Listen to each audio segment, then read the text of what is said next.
今日はまたこの夏の暑いシリーズということで、今年はねもう本当に頑張って夏どうやって快適に過ごすか、夜寝れるかっていうことが大事だと思っているので、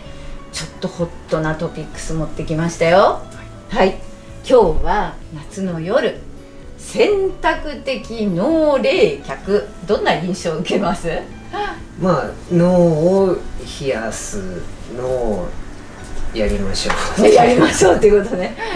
そうなんですけど、こう読んでね、この字のごとく選択的っていうのは全部じゃなくてそこだけだよっていう選択的ですね。で、脳を冷却っていうこと、英語でセレクティブブレインクーリングって言ったりしますけど、よく運動の後クーリングしましょうねみたいなのあるじゃないですか、熱を持っているところをクーリングするって言い方しますよね。そこを冷やすっていうことですけど、それも同じで、何でもかんでも冷やせばいいんじゃなくて、一番効果的なところを選んで選択して冷やすっていうことが大事なわけです。で、なぜ描いてくださった絵上手じゃないですか、絵が。はい、これ何ですか？脳ですね。脳ですね。見てわかるように脳ですね。ここを冷却しましょう。昔から日本でも言われてるように、頭寒足熱、頭を冷やすっていうのが、いいっていうことは昔から言われてますが、まさにこの眠りに対して頭を選択的に冷やすっていうことがとても大事だっていうことが科学的に証明されたんですね。いくつかの、例えばアメリカの大学などでそれが検証されてきてるんですけど、効果としては、こちらです。脳の温度を局所的に下げることで、この中に、中枢神経って言うんですけどね、中枢神経と末梢神経があって、中枢神経の過剰な興奮を抑えるっていうことが大事なんですよ。で、それによって何かっていうと、速やかにスーッと入眠できるっていう効果と、睡眠の質を高めるっていうことが、検証されました。どういった実験かっていうとね、頭を水の入ったキャップみたいなもので寝てる時冷やすそうなんですよ。それによって結局脳を選択的に冷やすと、眠りまでの時間が短くなったそうなんです。かつ、なんとベッドの中に入っている時間、これイコール睡眠時間じゃないんですよ。ベッドに入ってからも眠れない時間とか、目が覚めちゃって布団にいる時間ってあるじゃないですか。そこを全部避けて、本当に体が寝ている時間、睡眠時間、これがねちゃんと伸びたっていう結果があるそうです。すごいですよね。そうですね。はい。それから、睡眠の質っていうことでいうと、レムノンレム睡眠と言われますけれども、ノンレム睡眠が向上、時間が長くなったとか、いろんな意味でこの睡眠の質ということも研究されて、本当にこの選択的の冷却っていうのは意味が科学的にあるよっていうことが分かってきました。でも日本の古来から言われてる頭寒足熱すごいですよね。はい、ということで、ちょっとここを今日は深掘りしていきたいと思います。ではですね、この選択的に脳を冷やすっていうことはいいっていうことは分かりましたよね。だけど、ここを冷やすっていうことは逆に言うと他を冷やしちゃいけないっていうことでもあるわけですよ。そこを整形外科としてはすごく重要だと思っていて、でそれは首なんですよね。首、脳のお隣の首、脳の下の首ね、すごく近いけれども、ここは冷やしちゃいけないわけですね。なぜかっていうところをお話したいと思います。ここには、重要な臓器があります。重要な臓器3つあります。はい。頸動脈、迷走神経、筋肉、首周りの筋肉、この3つを冷やしちゃうといけないんですよ。冷やしすぎちゃうといけないんですよ。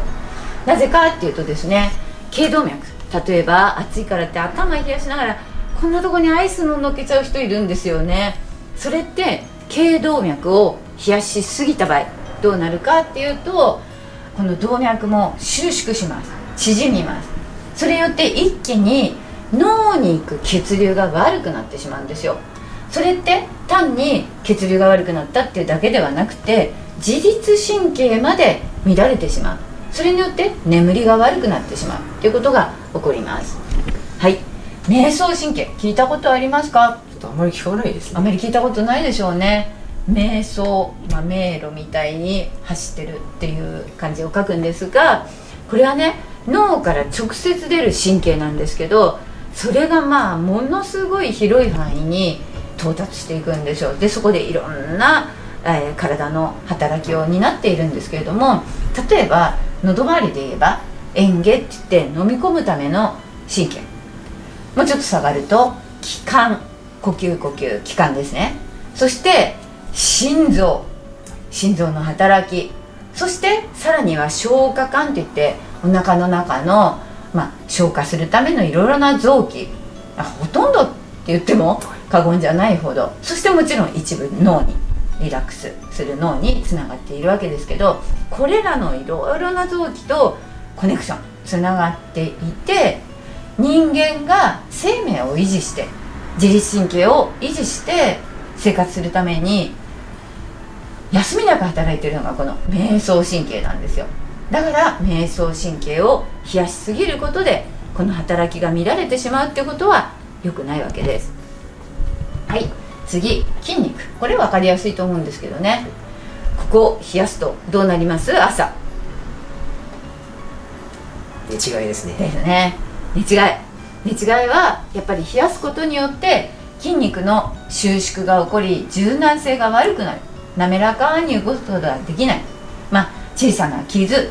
ブチって切れるわけではないですけど、筋繊維の損傷っていうことで、これも冷えると結局朝急激な炎症が起こって首が動かなくなってしまったり、すごく強い痛みが出たりする。これが寝違いですね。だから首、大事な首、この中には頸動脈、迷走神経、そして筋肉、こういった重要な、体の組織、臓器があるわけで、これをどのように冷やさないような工夫をするかっていうことも、夏の暑い夜を過ごす時に必要なことだと考えてください。エアですね。この素材のミリ数は変えずに、このエアという素材で、作られて、とても通気性がよく熱がこもらない仕様になっています。これを使えば、この選択的の冷却が意図せずできるわけですので、もうエアに頭を置いていただくだけで頭に熱をこもらずに頭寒足熱、選択的の冷却をしながら寝ることができるわけです。さらにこの高さがピタッと合っていると寝返りができるので、さらに頭の後ろにも熱がこもらないということができます。ぜひ暑い夏、整形外科枕エアーをお使いいただけることをお勧めしたいと思います。よろしくお願いいたします。この動画をご覧くださった皆さん、高評価、チャンネル登録お待ちしています。よろしくお願いいたします。